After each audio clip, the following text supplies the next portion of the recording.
Hey folks, and welcome to our video on Siegfried Kracauer's theory of film, written in 1960. Kracauer's theory of film is the third major work of his. It follows a collection of essays entitled The Mass Ornament, written in 1927 in Germany, and a book called From Caligari to Hitler that he wrote in 1947. Generally, theory of film is considered Kracauer's work of realist film theory, which is really different from his first two books. The first book we might consider a work of Frankfurt School cultural criticism, and the second we might consider a work of political or historical film criticism. One important way that scholars divide the works is to say that the first book was written in Germany, or the collection of writings that was collected as a book, while the two subsequent books were written after Kracauer's exile to the United States in 1941. They were both written in English. And accompanying this division is sort of a value judgment that for a long time was thrown at the latter two books.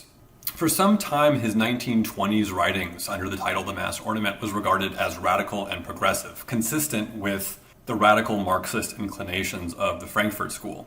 But the two following books, especially Theory of Film, have been called conservative and reactionary. One figure that's majorly responsible for this reading of the division between Kracauer's works is Theodor Adorno, who was Kracauer's friend and student, a major figure of the Frankfurt School. In an essay called The Curious Realist, written in 1965, he argued that Kracauer's American writings lacked the radical critical force of his earlier writings, and many scholars have since agreed, leading to what we might call the two Kracauers issue of film studies. The younger Kracauer of Mass Ornament and the later Kracauer of Theory of Film, and the idea that these two Kracauers don't have a ton to do with each other.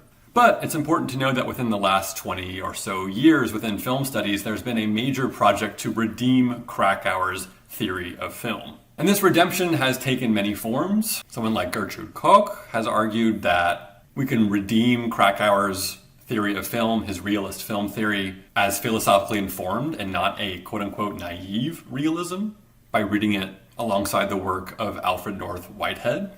These redemptions are complicated and each has their own sets of reasonings, but I just want to make sure that we understand that this book, Theory of Film, has a wild reception history. So what's this book, Theory of Film, about? What are its inclinations? We can get a good clue from the secondary title, The Redemption of Physical Reality. As I said before, this is a book associated with realist film theory. When I say realist film theory, I'm using that to categorize a very broad and general tendency within the history of classical film theory. Generally, when people say realist film theory, they oppose it to formalist film theory. We might categorize the two tendencies in this way. Formalist film theorists tend to think something like this. Because photographic cinema has deep ties to material reality, the essence of cinema and its status as a unique artistic medium lies in its ability to overcome or transcend its ties to reality. Against this, a realist film theorist might say something like this. Because photographic cinema has deep ties to material reality, the essence of cinema and its status as a unique artistic medium lies in its ability to represent or capture some reality. Both positions tend to take it as a premise that cinema as a medium is unique with respect to the other arts because it has some connection to material reality based on its connection with photography. The major formalist film theorists are usually folks like Rudolf Arnheim and Sergei Eisenstein. The major realists are usually folks like Andre Bazin and Siegfried Kracauer. While this formalist versus realist distinction is really useful when you're reading classical film theory for seeing the connections that other theorists have with each other, it's important to go beyond it to see what are the particular positions a theorist might have, even if they're more or less located in one of those two camps. So let's check out a nice summary passage from Kracauer's preface that more or less says what his book's argument is.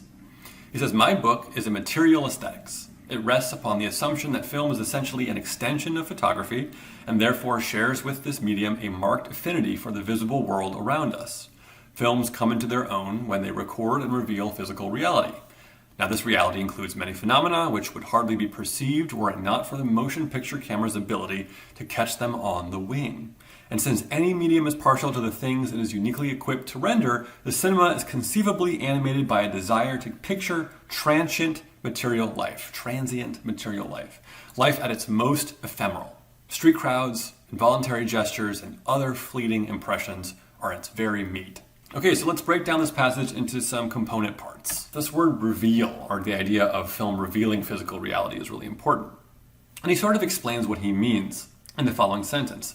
He says, now this reality includes many phenomena which would hardly be perceived were it not for the motion picture camera's ability to catch them on the wing. So in saying this, Kracauer is participating in a really familiar rhetoric of revelation across the classical film theorists. The idea that cinema as a medium uniquely picks up on things that our senses usually don't notice. And there's actually a book on this very topic by Malcolm Turvey called Doubting Vision, Film in the Revelationist Tradition, in which Turvey says, according to the revelationist tradition of classical film theory, the cinema's most significant property, one which the other arts do not possess, or at least do not possess to the same degree, is its ability to uncover features of reality invisible to human vision.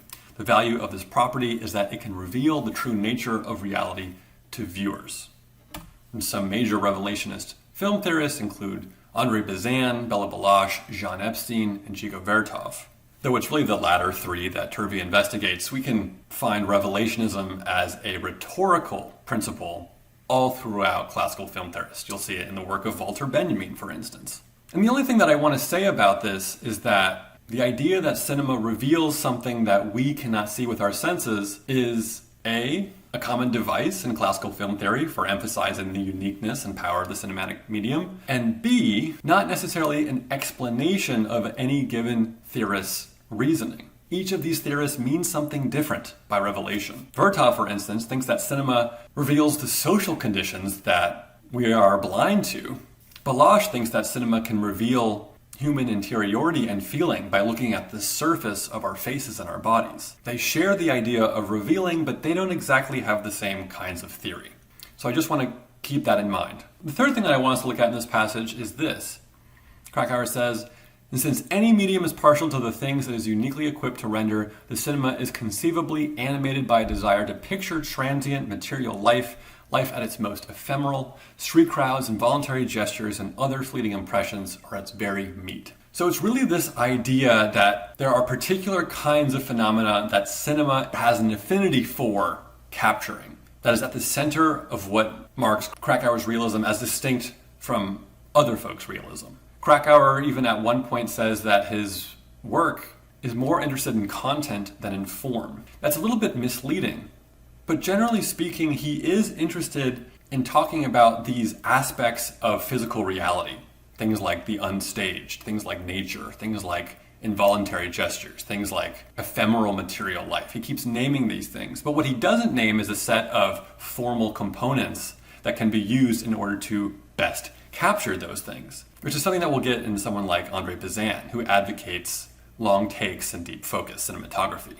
You won't get something so formally programmatic in Kracauer. Just as an example of the kind of stuff that Kracauer is interested, the kind of content that he's interested in, he finishes this passage by invoking a popular object in the history of film thought, the wind in the trees. He says, significantly, the contemporaries of Lumiere praise his films, the first ever to be made, for showing the ripple of the leaves stirred by the wind. So Kracauer here is invoking this age-old idea that early spectators were fixated in this early film, not on the baby or the parents performing this breakfast, but rather the thing in the background that couldn't possibly be controlled by the Lumiere brothers, the wind blowing in the trees. This, for Kracauer, is an emblem of cinema's connection to material reality. Material or physical reality under the cinematic medium can assert itself, can assert its own presence beyond the designs of art making. Okay, so where do we most clearly see these central ideas explored in this text, which is a big text? We're talking a big heaping book of film theory. These are its table of contents. If you want to quickly pinpoint the essence of Kracauer's book, I might advocate going here. Chapters 3 and 4, the establishment of physical existence and inherent affinities. We're going to start by looking at a few sections within this part of chapter 3 called revealing functions. That is, what are the things that cinema reveals of physical reality? And throughout this section, he'll simply name kinds of things under different headings. I'm not going to go through all of them, just a few, to give you a flavor of what Kracauer's interest is in this book. One of them is the transient. What does the transient mean for him? He says, here belong, first, fleeting impressions. Quote, the shadow of a cloud passing across the plain, a leaf which yields to the wind. The motion picture camera seems to be partial to the least permanent components of our environment. right? So that's what transience means. It means impermanent. And so we might even say that the wind in the trees is a good example of the transient. The tree is permanent, but the way that it moves at this particular moment in time is fleeting. And the idea that the cinematic camera captures it and preserves it for future generations is instilling this idea that cinema can capture that which is uniquely tied to physical reality. Let's look at another category, what he calls the refuse, or the trash. He says, many objects remain unnoticed simply because it never occurs to us to look their way. Most people turn their backs on garbage cans, the dirt underfoot, the waste they leave behind. Ruttman's Berlin includes a wealth of sewer grates, gutters, and streets littered with rubbish. These images offer the camera ample opportunity to satisfy its inborn curiosity and function as a rag picker. So this sentence has become somewhat famous in Kracauer scholarship, the idea that the camera is a rag picker. What you're looking at in the background is one of many isolated shots in this film Berlin by Walter Ruttman that simply shows you trash blowing in the wind. And so there's a few reasons why Kracauer thinks that trash is a good example of cinema's ability to capture physical reality. For one, he says that we don't notice the trash, that we don't think about its existence in ordinary life. But when we see it on screen, it's isolated for our perception. We are confronted with it. So it has a kind of revelatory quality. It reveals that which has been dulled to our senses. But in another sense, trash is in many ways an index of a world that had come before, or actions that had come before. Trash is literally the remnants of what happened in the past, right? What has been used up and discarded. Trash is what is left over. And Kracauer is very much interested in this idea of cinema documenting the stuff of the world that has been left over, that it documents the existence of the past, the physical reality of the past. Okay, now let's look at some of the topics he looks at in inherent affinities, which very much work the same kind of way and have the same kind of flavor. The first is the unstaged, which can equally apply to the wind in the trees. He says, film, notwithstanding its ability to reproduce indiscriminately all kinds of visible data, gravitates toward unstaged reality. And this in turn has given rise to two interrelated propositions regarding staging. First, staging is aesthetically legitimate to the extent that it evokes the illusion of actuality. Second, by the same token, anything stagey is uncinematic if it passes over the basic properties of the medium. There's a sense in which the idea of the unstaged sort of encapsulates almost all of Kracauer's categories. So if you're struggling to understand what all these things have in common, I think it's really useful to think that all of them are examples of the unstaged. Even if they are staged, they have the appearance of the unstaged. That which is ephemeral, a transient, is unstaged. Trash is unstaged. It's part of the real world. And the point here is that the camera indiscriminately captures what is in front of it. Even if the filmmaker makes a number of choices with the camera, there is always an element of the camera acting independently of the filmmaker's control. You might think about something like this sequence in Bicycle Thieves, in which the protagonist's wife is shown moving through this difficult terrain holding a real pail of water. The action that she's doing is staged. She's been directed to move through space in this particular way. But you might say that the things that she is carrying are putting real weight on her body, that the struggle to carry the water up the stairs is in fact unstaged. The film is documenting that struggle and integrating it into a fiction. We might note a similar instance of the unstaged in a film like Killer of Sheep by Charles Burnett, which is not part of Italian neorealism, but is often associated with Italian neorealism in the story that it tells and the way that it tells it. Think about an instance like this one, in which we're simply looking at kids playing outside. Notice that the camera picks up this child who has just hurt his hand. I think most of us would probably say that the child doesn't look as if he's performing the act of having hurt himself. He looks like he's actually hurt himself. So while I can't verify that, including it in the film is a marker of the unstaged. And the way that the camera pans over to the child, as if it's reacting to seeing that child be hurt in the environment, is a kind of aesthetic technique that emphasizes an aesthetics of the unstaged, that which is real, independent of a fabrication. Another instance of the aesthetics of the unstaged that happens in Killer of Sheep is a sequence in which the protagonist and his friend carry a heavy engine down the stairs. In the plot, they're buying this used and broken motor in order to fix it up, in order to make some money. But there's a long sequence that shows their struggle with carrying that really heavy engine down the stairs. So the fact that they're carrying the engine in the first place is of course staged. It's worked into the script of the film. It's a fabricated instance within a fiction film. But the struggle that you see in their bodies as they're carrying this actual engine down the stairs is in a sense unstaged. The camera documents it. This kind of attunement to what the camera can pick up is more or less what Kracauer is getting at when he's talking about staging the unstaged. Having an intuition about what aspects of physical reality the camera can pick up on, and making choices for the camera to exploit those aspects of physical reality. Let's look at another category, one that importantly Kracauer talks about with films that are not often understood as realist. The category is called the fortuitous, which is another way of saying based on chance. He says, film comedy did not highlight the performer's proficiency in braving death and surmounting impossible difficulties. Rather, it minimized his accomplishments in a constant effort to present successful rescues as the outcome of sheer chance. Accidents superseded destiny. Unpredictable circumstances now foreshadowed doom, now gelled into propitious constellations for no visible reason. Accidents were the very soul of slapstick. So why might the fortuitous or the chance-based have a connection with physical reality? Especially when the chance-based thing is so clearly choreographed or designed, like in this example that you're looking at here, in a Buster Keaton film. Well, I think it goes back to this idea of the accident, that which does not happen on purpose or intentionally. Accidents are often considered emblems of the real, of the authentic. If a character slips, makes a mistake, or things don't happen according to a character's intentions, then we might be reminded of the ways in which our movement through the world is a push and pull between our intentions and reality's pushback. Accidents and chance events, we might say, are like the friction between our will and desire and nature's indifference to our will and desire.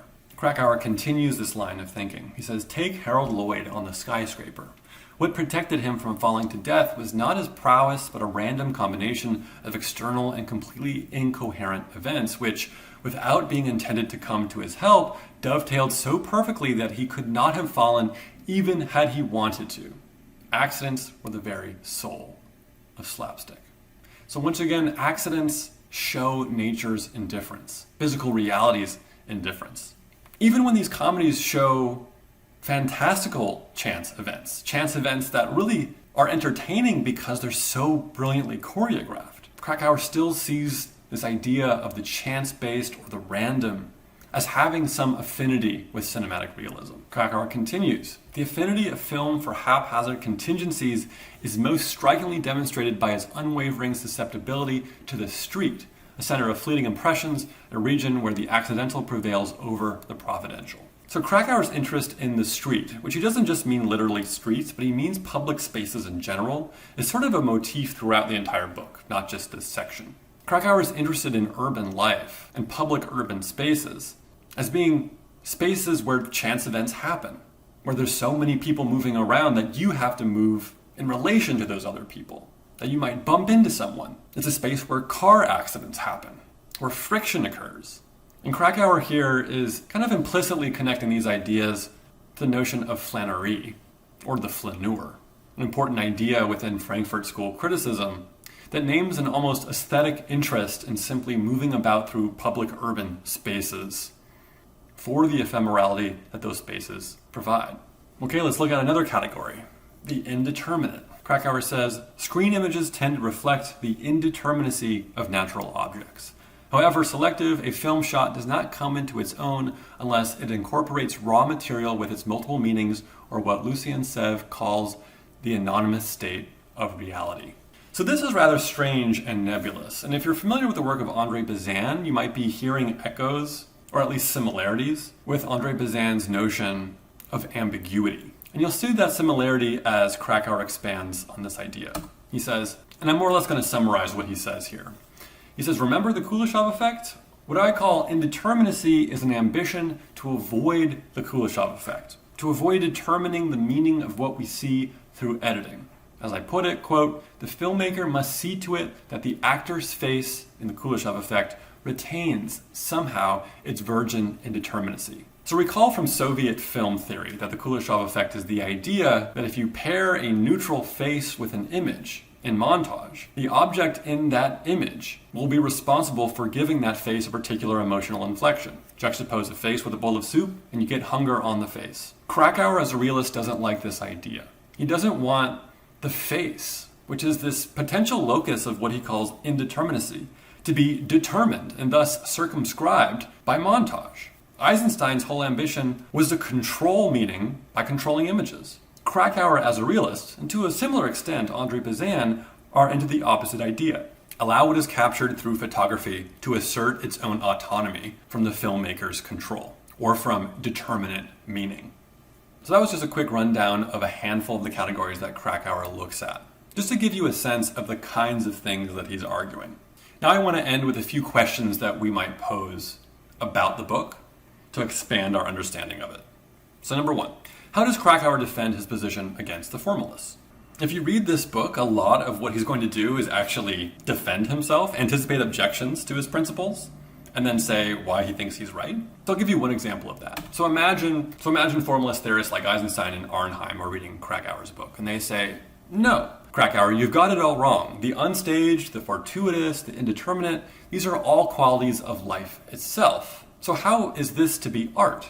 So you might imagine that they're invoking this idea that art is that which is distinguished from life. It takes the raw material of life and it shapes it. Art is by definition and in essence artificial, a product of human creativity. Here's a little bit of Krakauer's response. He says, when calling the cinema an art medium, people usually think of films which resemble the traditional works of art and that they are free creations rather than explorations of nature. These films organize the raw material to which they resort into some self-sufficient composition instead of accepting it as an element in its own right.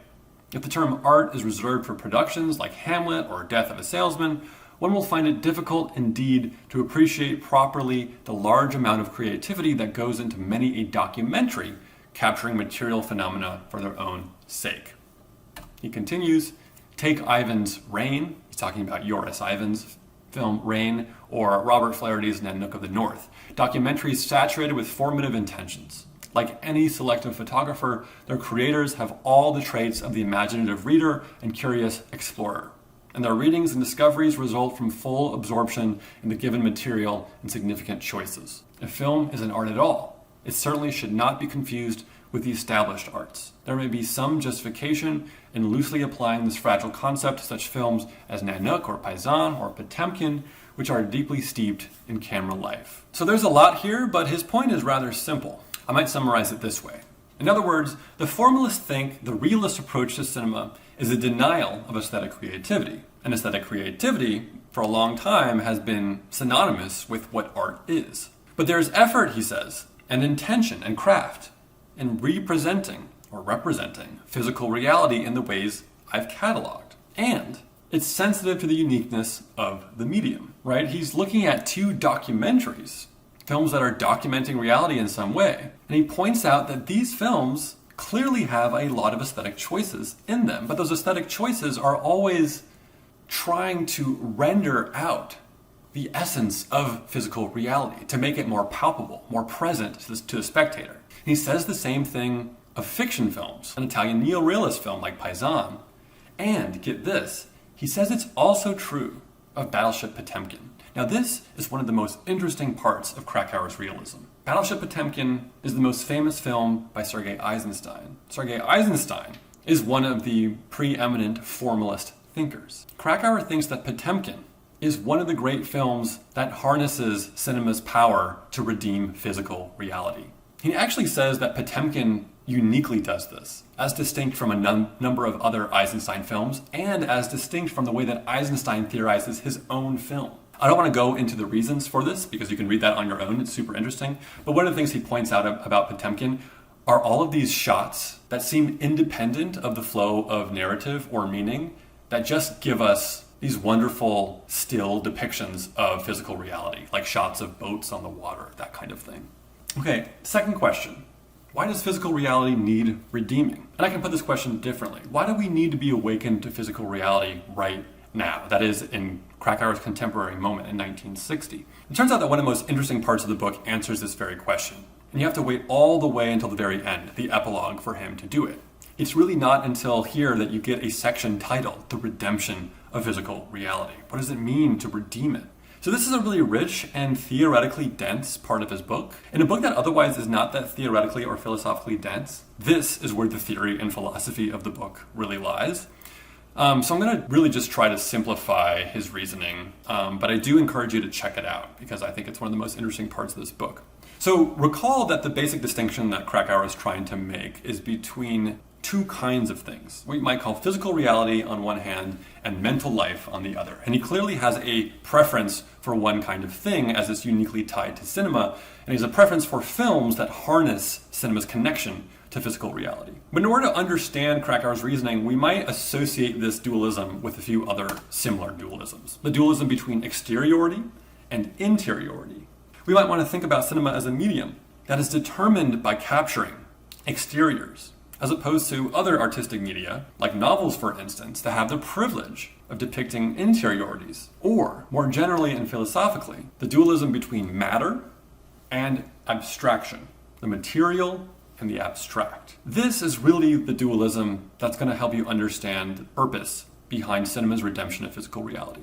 And here's my summary of Kracauer's reasoning here. He says the modern world has lost touch with physical reality through the contemporary instrumentalization of science, which is more concerned with synthesizing abstract laws of nature to control it, and through the traditional manner of writing history, which concocts grand abstract evolutionary schemes for understanding the past. So these are the two major cultural culprits that have created a world in which we privilege abstraction over the material. And Kracauer is actually not against science, nor is he against history. He's actually very, very interested in both, but he thinks that science and history have been rendered in a particular way in the modern world. His last book, in fact, is called History, The Last Things Before the Last. It's a book about history and historiography, the act of writing history. One way of putting this further is that science is theoretically a discipline for understanding material world, the material world. He says that there's an obsession with bypassing the material world, the specificity of matter in its particular nature, for the sake of understanding the world through theories, through physical laws. He says a somewhat similar thing about writing history or historiography,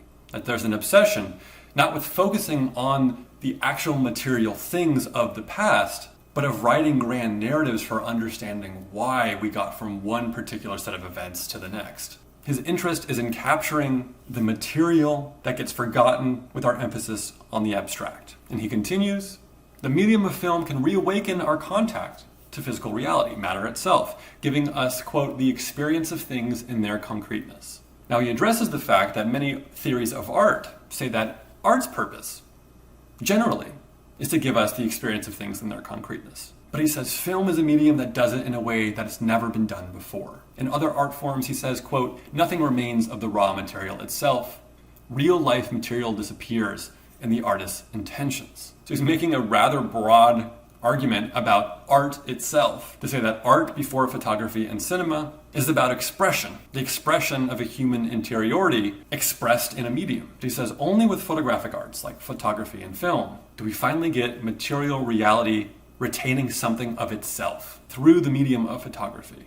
My third question is this. So if that's why physical reality needs to be redeemed, what protection does cinema offer from actual reality? After all, Kracauer is not just saying we should go out and smell the roses. He's saying that we should celebrate this medium of film, which is a mediation of physical reality.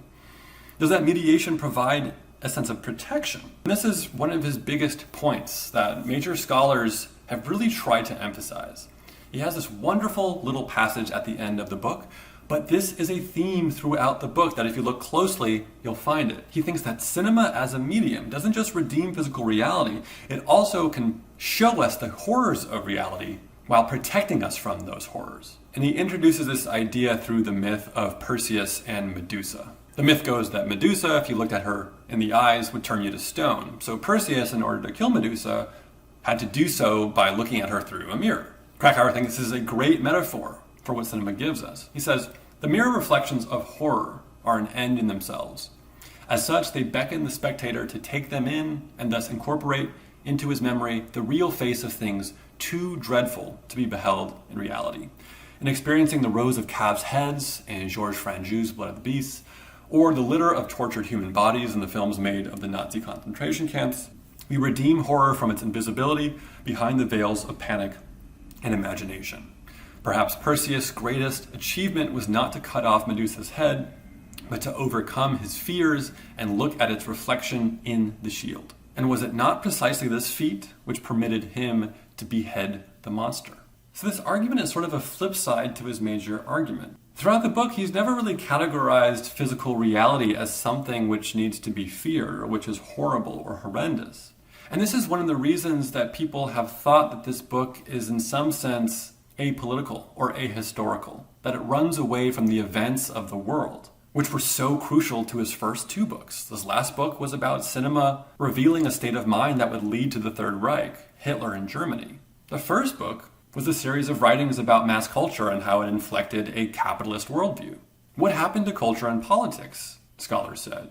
Well, here we have a sliver of it. And once again, this is not the only passage to talk about it. After all, Kracauer writing this book is writing in exile.